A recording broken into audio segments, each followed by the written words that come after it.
Good afternoon, everyone. This is 8th of June, and today's live stream will be very interesting. And we got things together, all we talked about 2 years ago, and it will be very exciting to see how things are developing into the direction we was expecting, despite all the data what we got. Some of them was very fake. So let's see what is going on right now in the market. The DXY got hammered. I mean, literally hammered. It went all the way through this zone and stopped at our resistant line at, well, that's exactly 104.854, what we talked about, that it could be a big stop in the case if we are breaking the zone itself. Now, so many people is asking two questions. One is the question, why did that happen? Why did the DXY went to the downside? Meanwhile, banks, especially larger banks, are using the opportunity with this interest rate difference between different economic regions. And, so many people are thinking that there must be a reason, but the reason should be way bigger than the opportunity what the banks are using right now. And they are right. We're going to figure it out. What is this? I'm going to show you what is this exactly. But the second question is what people asking that, okay, if the DXY doing this one, that everything's supposed to be go to the upside, right? So everything should be happy, and therefore people are looking for opportunities, for example, in the commodity market. And yeah, that was actually a good idea because silver was breaking out of a flag and it still continued to go up. Today is a little bit weak, but that's still an upside building. And as long as DXY manages to go to the downside, that would be a very good opportunity to catch the zone up here. In the meantime, gold is also was showing some power, and while this kind of structure is a little bit more dangerous than the structure what we see on silver, it is still a positive movement in the last couple of days. That was really nice to see. Again, it depends on the DXY because they are really sensitive for it. So whoever turned to these kind of commodities, it was actually a good idea. On the other part, if we see the BTC, so the Bitcoin, is not performing very well. In fact, despite the falling of the DXY, the BTC experienced a huge loss. And not only Bitcoin, but we also can talk about almost every single crypto asset, but the total market cap is also went down very strongly. So this market sector does not reacting on the DXY as it's supposed to be in general times. If the DXY going down, obviously, they're supposed to go up even without a volume. But if they go down together with the DXY, that means there is some really, really strong sell-off happening on the crypto market. So that wasn't the best idea if somebody wanted to buy Bitcoin just because the DXY is going down. In the meantime, if we take a look on the stock market, as we can see that the tech sector is performing relatively well. I mean, large assets like Apple, Microsoft, Nvidia, Google, Meta, they are the ones really pushing it to the upside because they got the hype, and that's obvious. But at the same time, we got a couple of them performing pretty well. Now, this is a weekly heat map from the trading view and not the daily one. So we can see that how did they perform in the last week.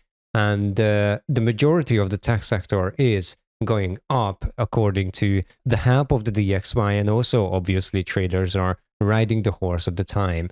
But if we take a look on the finance sector, that situation is changed.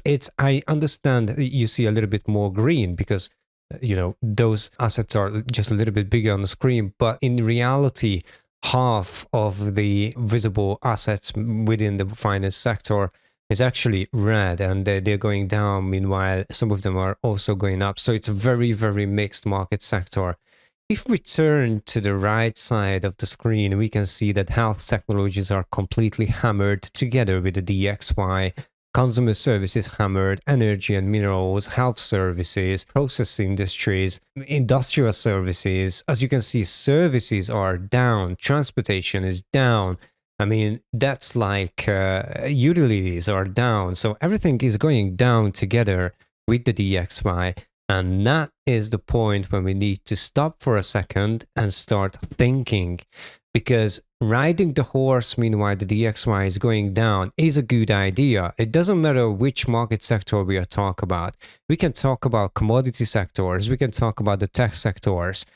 But when the part of the stock market which is reflecting the economy itself is going down together with the DXY, and not for only one day, for a whole week, that's something we need to start thinking. And we are very lucky with the trade on the market because we are actually thinking and we're reporting this week by week. So whoever is following us, it's already prepared and understand what is going on.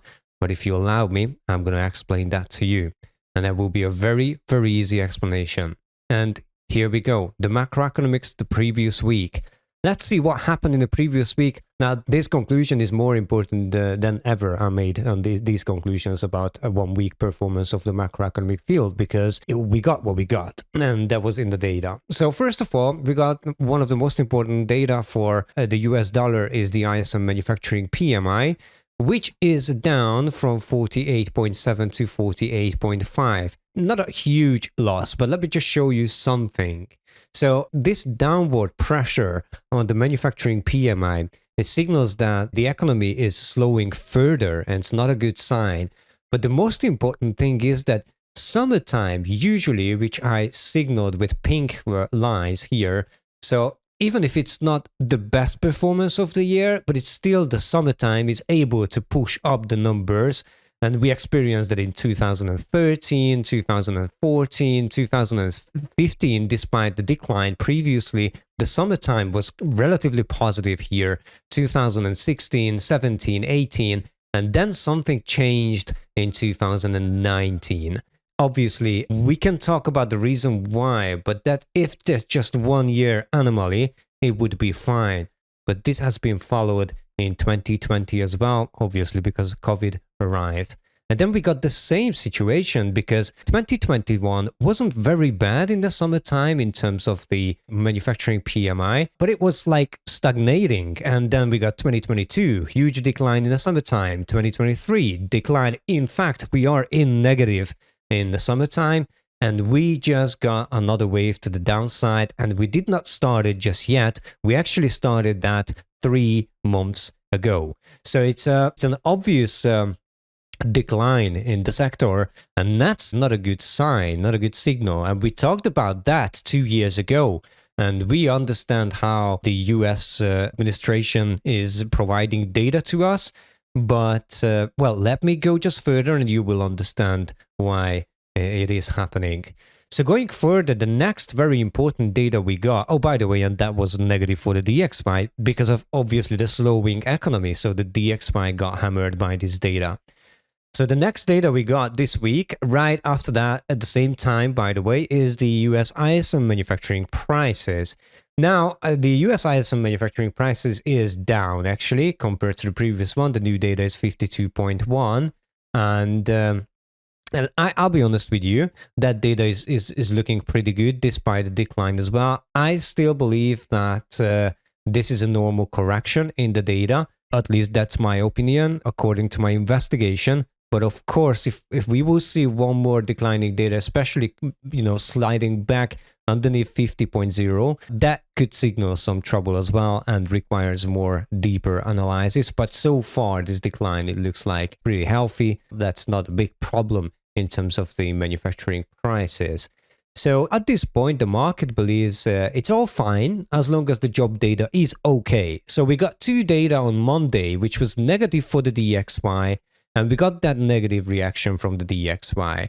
But then, as I said, the market is really thinking on a different way. And now the market is thinking that, right, okay, we got slowing numbers. One of them is okay. It's a natural decline, or at least healthy. But the other one is not healthy at all. So let's see how the job data does this week. And, investors are really happy and really lucky this week because they're going to get 2 of them, one on Wednesday and one on Friday. So let's go further. So let's just see what's going to happen on Tuesday. The US job openings came a little bit higher than previous. The previous was 7.92 million, and the new data is 8.14 million. But there is no really reaction for the George data. And the reason why, because everybody knows that this data right now is completely unreliable, is controlled by the US government, and it doesn't matter what you got from the mainstream media, The truth is that month by month, different states are admitting that in 2022 and 2023, the job data was way overestimated. We are missing more than 1 million jobs technically. So it's a fake data, and this is the reason why the market did not react it for that. However, on Wednesday, we got the US ADP non-farm employment change, which declined from 157 key, which was a revised data, by the way, to 150 key. And that's an interesting situation because there is no improvement in the data. And just remind you, what did I tell you about Monday? What did the investor think? Okay, we got negative data. Okay, we let the market reacting for the DXY on a negative way. But let's wait for the job data. If the job data does reflect some kind of improvement, as the US government usually reporting this, nobody knows how accurate is that. Of course, we know how accurate is that. And that didn't happen. In fact, we got a declined data. So the Biden administration communication is falling apart around the strong employment narrative. And that was the first time that we got hit on the DXY. I mean, hit hard because that was the first job data. It was really bad if we are interpreting together all the data what we got previously. So the first hit since banks bet on the dollar because of the rate differences, and that hit was bigger. But we're going forward because then we got an ISM services PMI, and that was the other hit. If there is something really holds the life in the economy right now and since 2 years is the services sector. And if we got the services sector hammered and going underneath the 50 line, well, that would be a bad news. We talked about that, and the previous 53.8, it was an amazing data, but we got some really, really shocking things. Now, the slowing of the services sector in the summertime is highly alarming, and it's projecting further contraction of the job market. So what this 48.8 point shows us is that there is more and more weakness in the job market is expected in the upcoming months. If the services are declining, in fact, they are going into contracting environment, which means underneath 50, that means it's over, it's game over. So the job market will at some point collapse. And that's a very, very bad news. So especially because services are usually performing even better during the summertime than the manufacturing. So the data is shocking from this viewpoint either. And at this point, the market believes if the Friday jobs report isn't good, there is nothing to counterbalance the bad projection. Therefore, clear signal has been sent and recession fear is coming back among the investors. So at this point, it is all about Friday's data, and the outcome can be clearly expected now. And so let's see what we got on Friday. Because, you know, the US unemployment claims increased just a little bit. That has been reported on Wednesday, by the way. And that didn't help on the DXY either, because it's going higher. If this data going higher, that means there is more people applying for some kind of unemployment benefit. And that's a bad thing. I mean, that's something that the DXY is not appreciating. But then we are moving into Friday, and we got the non-farm payroll data. The US hourly average earnings went down to 0.3%, which is a generally negative effect on the DXY, but it's not too devastating at that stage. However, we got the employment change, which declined from 218K to 206K. Now that's a problem because that was one of the number people and investors was waiting for. If that number is going higher, then they can find an excuse why they shouldn't think that the situation is bad or even worsening. But since the data is really, really declining, that shows that there is something really big problem in the US economy. That's not the time when we're supposed to see that. I mean, we expected that 2 years ago, 1 year ago. How many times I made videos, and I got used to that people sometimes just criticize me because when I'm talking about the economy and I say that there is a projection which is very, very negative, it doesn't really matter how much lying data we're going to get. Obviously, I'm going to get criticized. But again, we are at the gate of the beginning of something very visually bad thing. But that's not the worst, because the worst is the US unemployment rate, which increased from 4.0% to 4.1%.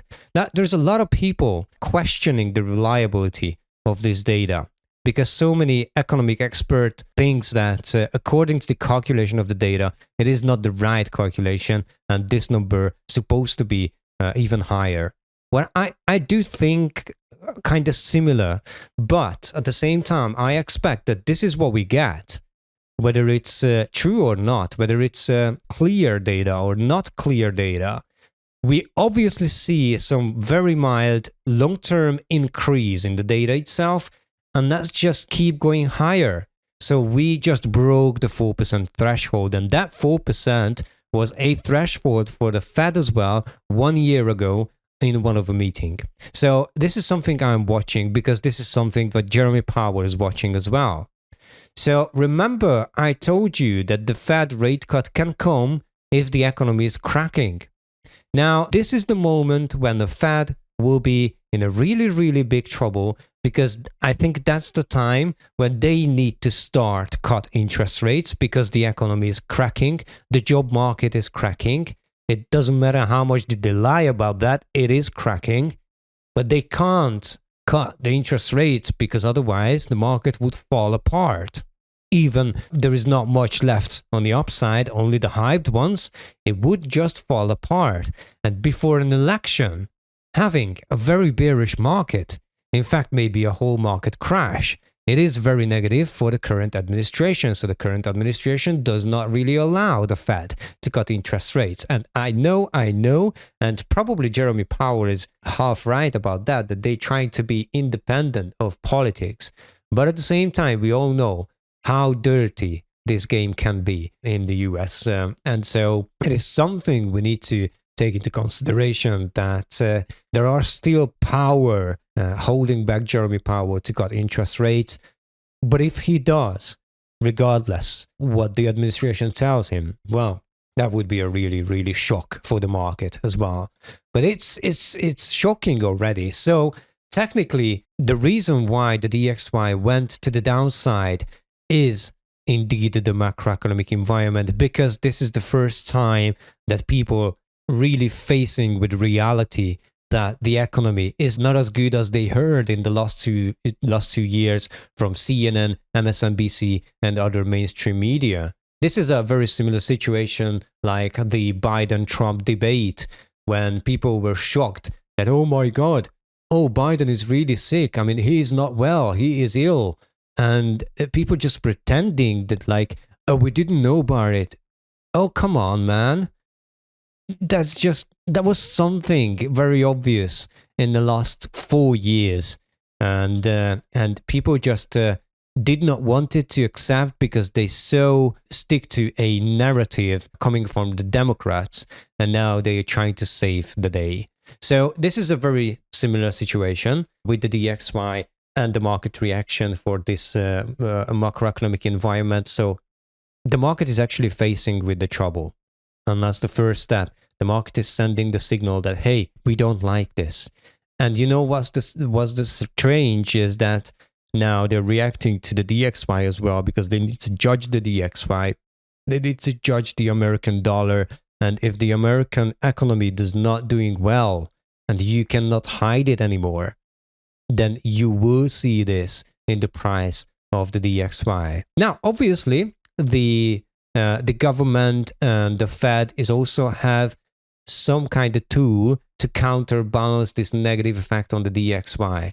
But they will not intervene in that way as long as the DXY is still overall on a healthy level. And indeed, the DXY is still on a healthy level, but we're going to have a look at that a little bit later for the pro members when we take a look on the charts as well. But before we do that, let me just explain then how the market sectors did reacted last week for this environment, and what can we expect according to the overall points. Let's start with the stock market, because that's very obvious.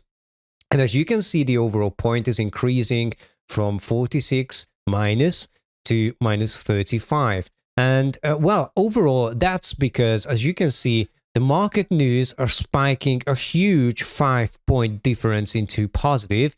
Now, this is very easy because it doesn't matter what you want to lie. You just lie something. And if you got a very clickbait thumbnail and everybody going to click and, people still believe in CNN.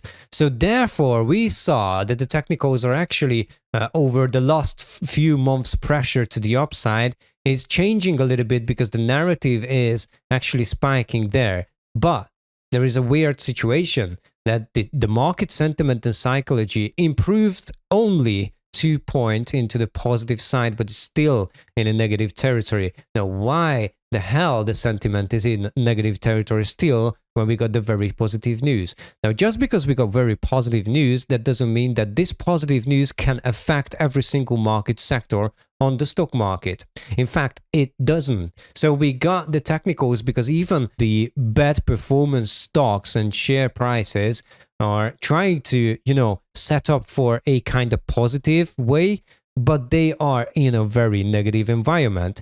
And they did not prove as much as, for example, the hyped AI-related stocks did improve in the last couple of days. So therefore, if we are watching the overall sentiment, it is not overall positive. Just remember for the heat map I just showed you, that technically the rest of the market is still negative. I mean, the hyped ones are positive, but if you take a look on the sectors which representing the economy itself, it's like utilities, energy market, consumer services, etc., they are performing very bad because the economy is performing very bad. So the sentiment did not change. So the news spike could manage to affect the hyped stocks, but couldn't manage to affect the non-hyped stocks.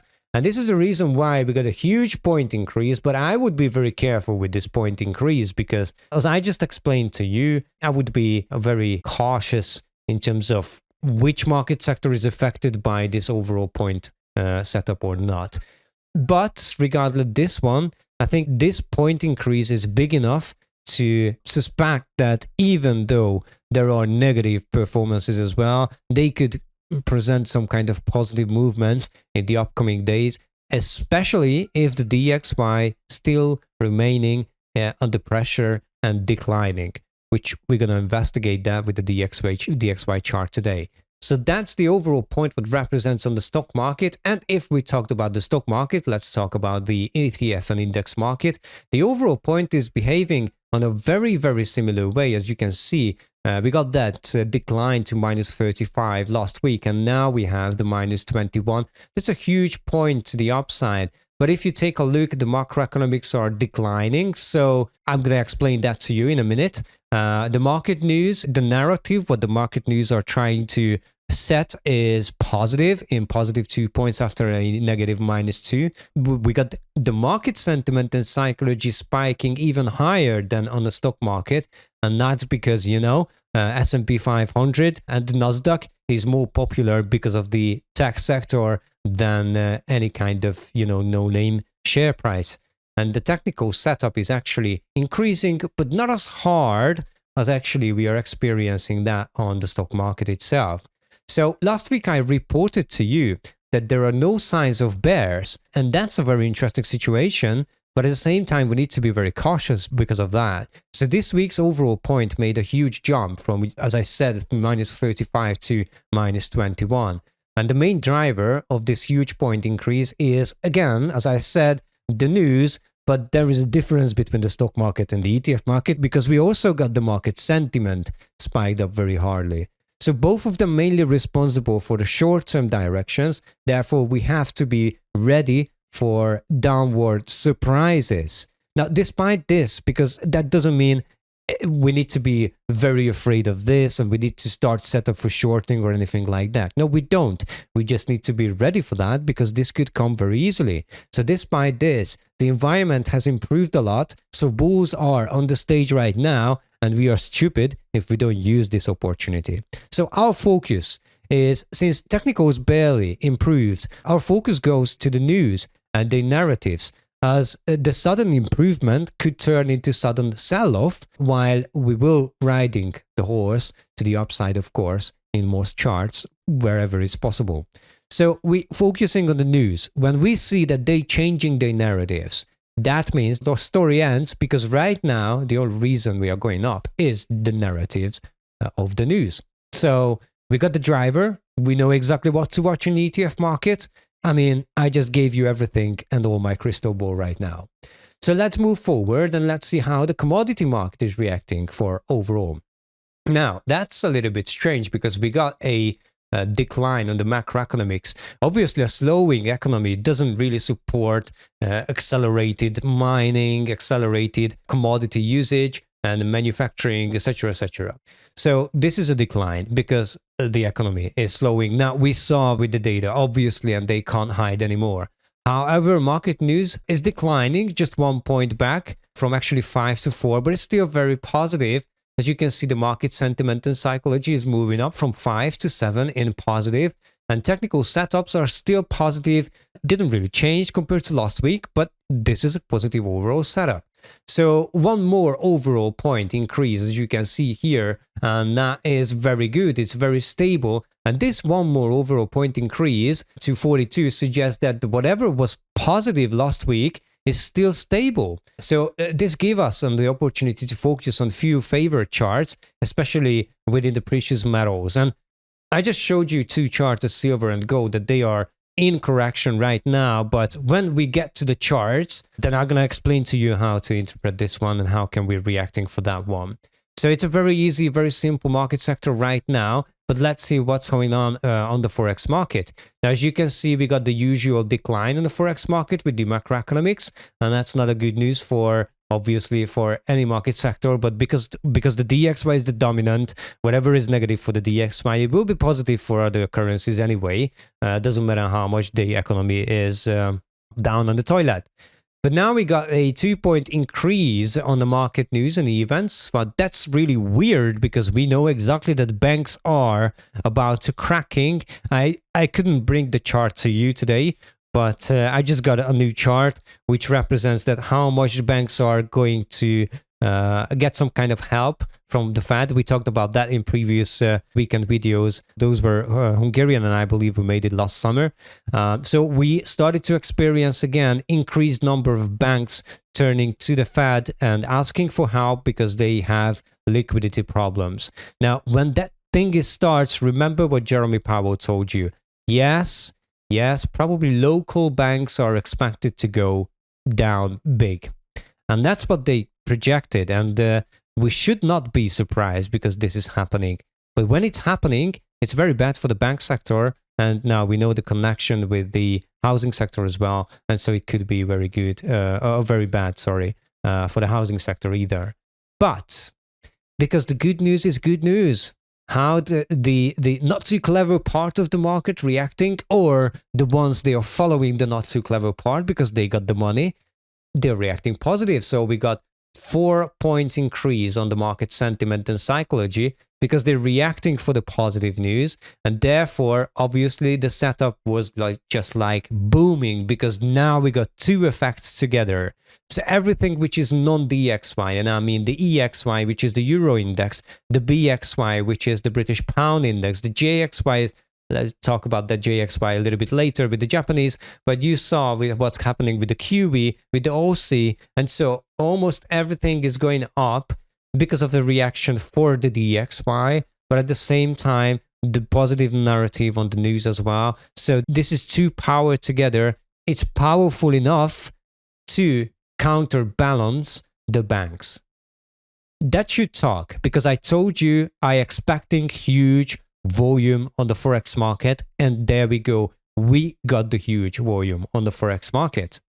And so my analysis was very, very accurate in that. So we got a huge point increase, and the DXY was unable to increase last week, as we saw, as most US macro data was very negative to the currency. As a result, most currencies indexes strengthened very aggressively. So keep an eye on those that didn't manage to make higher, because there is a couple of them. For example, the Swiss franc, for example, the Japanese yen, okay? So they will get hammered by even a little DXY correction to the upside. So be very careful with that. But the rest of them, as long as the DXY declines, are stable. We just need to take a look on the DXY chart, how much it could decline, and what could be the deadline of the Fed, for example, to intervene if they need to, with some kind of say on a way that manipulating. So moving forward, because we will have a look at this DXY chart a little bit later, there's one more sector to have a look, because that was kind of positive in terms of news, and it made just 180.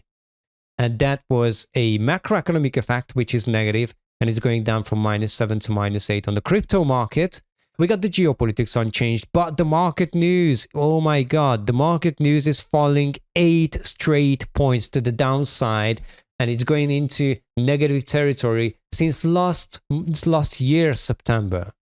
So we didn't see that since last year of September, that we got more negative news on the crypto market than positive news. And this is a huge thing, because the market news is really the one which feeding the market sentiment, and the market sentiment is the leading driver of the crypto market, which, by the way, declined to -1 from +7, a huge drop. It suggests some problems are there, and it's still savable, but that doesn't look good, and that doesn't really reflect a possible short-term decline. And so, there was a little bit of glitch with updating this technical chart. The technical points are also declining into -1, so we got that point down. And therefore, we got the overall point declining from +10 to -6. And I think this is not the biggest single point drop, because we got big ones a few times, 1 to 3 times we got that much big, but it's not so usual. And so we need to pay attention for that. Coming down straight to -6, this is something serious signal from the market that if they don't stop this one now, they will not be able to in the close future at least. So this could easily turn into something different what we experienced in the last couple of months. So the overall point slips into negative territory, as I said, and this suggests that a larger than expected term bearish movement is on the horizon. However, it is not confirmed just yet. So this week's performance will be decisive in this question and can start a bear trend later a little bit. In case bulls regain, we might avoid this scenario, but we need to see that whether they're successful with that or not. So this was the market sector analysis. And now for you pro members, let's see how we are with the charts and how can we interpret and how can we use this market opportunity, because you believe or not, this is still an opportunity.